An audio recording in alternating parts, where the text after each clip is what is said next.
ఎక్కువ చేస్తే సంతోషపడేటోళ్ళం, సంబరపడేటోళ్ళం. దమ్ముంటే చూపెట్టు. ప్రజలు అడుగుతున్నారు.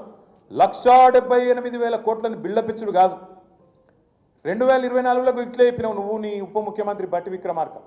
42,000 కోట్ల పెట్టుబడులు తెచ్చినాం అని గవర్నర్ ప్రసంగంలో, బడ్జెట్ ప్రసంగంలో మీరు చెప్పినారు. ఇలా ప్రజలు మీ మీద ఎందుకు అనుమానపడుతున్నారు? ఎందుకంటే నేతి బీరకాయలు నెయ్యి ఉంటుందా? నేతి బీరకాయలు నెయ్యి ఉంటుందా? మైసూరు బోండంలో మైసూరు ఉంటుందా? బొంబాయి రవ్వల బొంబాయి ఉంటుందా? ఉంటుందా? ఏంది మరి రేవంత్ రెడ్డి 6 గ్యారెంటీల ఏమన్నా దానికి గ్యారెంటీ ఉన్నదా? అందుకే ప్రజలు అనుమానపడుతున్నారు. నేతి బీరకాయల నెయ్యి ఎంత ఉంటుందో కాంగ్రెస్ పార్టీ 420 హామీలలో కూడా వాస్తవం గంతే ఉంటుంది. కాబట్టి నువ్వు మొదటి సంవత్సరం తెచ్చిన పెట్టుబడులు కూడా ఒక్కటి కూడా రాలేదు. కాబట్టి అప్పుడు కూడా 40,000 కోట్లని ఉదరగొట్టినా 40 పైసలు కూడా రాలేదు. కాబట్టి నేను ఎవడు నమ్మతలేడు. నమ్మకపోతే నువ్వు వచ్చి పెద్ద పెద్ద హోర్డింగులు పెట్టుకొని ప్రభుత్వ ఖర్చుతోని ప్రజల పైసలతోని హోర్డింగులు పెట్టి నీ ముఖం పెట్టుకుంటే పెట్టుకో. అలా కేసీఆర్ బొమ్మ ఎందుకు, నా బొమ్మ ఎందుకు? పని లేక మా ఇద్దరు ఫోటోలు పెట్టి మాకేదో అజీర్తి అయిందట, మాకు అరుగుతలేదట. రేవంత్ రెడ్డి గారికి నేను చెప్తున్నా, చేతనైతే ఈ 1,78,000 కోట్లు అనేది అయితే నరుకుతున్నావో ఎప్పటి లోపల ఇవి ట్రాన్స్లేట్ అయితే ఎప్పటి లోపల మా పిల్లలకు ఉద్యోగాలు వస్తాయో చేతనైతే చెప్పు అని చెప్పి నేను అడుగుతా ఉన్నాను. ఇంకెక్కువ తీసుకురా, సంతోషపడతాం, సంబరపడతాం. నిజంగానే నువ్వు చెప్పింది వాస్తవం అయితే నీకు సన్మానం కూడా చేస్తాం. అది కూడా చెప్తున్నా. చేతనైతే మాకంటే ఎక్కువ చేసి చూపెట్టు. నువ్వే కదా చెప్పినావు 10,000 ఇస్తున్నాడు కేసీఆర్ బిచ్చం వేసినట్టు, నేను 15,000 ఇస్తాను. మరి ఏమాయ 15,000? ఇప్పటికే వానాకాలం రైతు బంధు ఎగ్గొట్టినావు. మొదటిసారి 2,500 తప్పించినావు. ఇప్పుడు మళ్ళీ 12,000కే కటింగ్ పెట్టే ప్రయత్నంలో ఉన్నావు.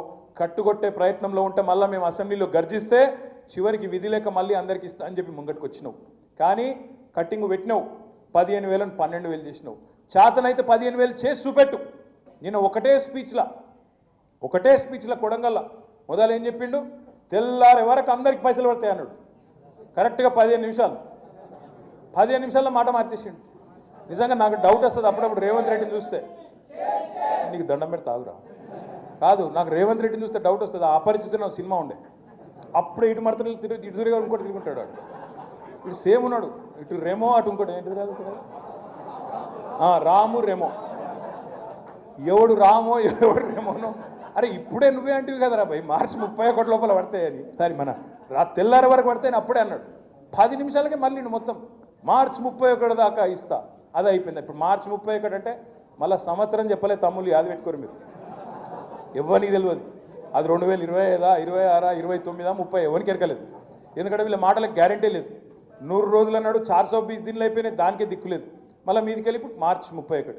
ఎందుకు ఎరికేనా మార్చి 31? ఎందుకు పెట్టిన ఎరికేనా డెడ్ లైన్? డబ్బాలో ఓట్లు పడాలన్నా వద్దా? మరి ఓట్లు గుద్దాలంటే చూపెట్టాలి కదా దుకాణం. అదిగో గమ్మత్ అనిపించింది నాకు చూస్తే. వాళ్ళ లెటర్లు ఇచ్చిరట నిన్న. ఏది రాష్ట్రంలో 12,000 జీతం, ఇంకా పై ఒక లెటర్ ఉన్నది.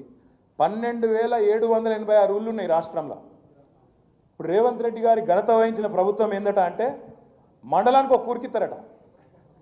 మండలానికి ఒక ఊరు, సేమ్ మహానాపల్లి అంటారా చికెన్ సీన్ అదేగా, అది కట్టాలి, చూపెట్టాలి, ఊరియాలి. ఒక ఊళ్ళు ఇచ్చినా మీకు కూడా ఇస్తా, మీరు నాకు గుద్దితే మీకు ఇస్తా, లేకపోతే ఇయ్య. అట్లా ఇవాళ మాటలు మాట్లాడుతున్నారు. నేను అడుగుతున్నా, 12,786 గ్రామ పంచాయతీలు ఉంటే నువ్వు ఇచ్చేది 612 గ్రామాలలో అంటే ఎంత పర్సెంట్ అవుతుంది తమ్మి? క్యాల్కులేటర్ దీని రియల్గా మీకు లెక్కలు వస్తలేవు వాళ్ళకి. 12,786లో 612, ఇక మీకు లెక్కలు వస్తలేవు కానీ 5% అది ఉన్నట్టుంది. అది అంటే 95-96% మందికి ఇచ్చేది లేదు. కానీ మళ్ళీ దానికి బిల్డప్, ఇగో బిల్డప్ ఎట్లుంటుంది అంటే ఇగో ఇట్లా రాసిన ఉత్తరం మళ్ళీ దీనికి ఈ అందానికి కింద ఇవ్వని సంతకం లేదు. ఇదివరకు సంతకాలు పెట్టిన దానికే దిక్కు లేదు, ఇప్పుడు సంతకమే లేదు. ఆత్మీయ భరోసా పథకం అని చెప్పి ఇగో ఫలానా నీకు ఫలానా వచ్చింది అని చెప్పి 6,000 రూపాయలు జమ చేసినందుకు సంతోషపడుతున్నాం అని చెప్పి మళ్ళీ ఇగో కాగితాలు సంతకాలు లేని ఒక ఉత్తరం రాసి పారేసింది. మళ్ళీ ఇది చారిత్రాత్మకం అట.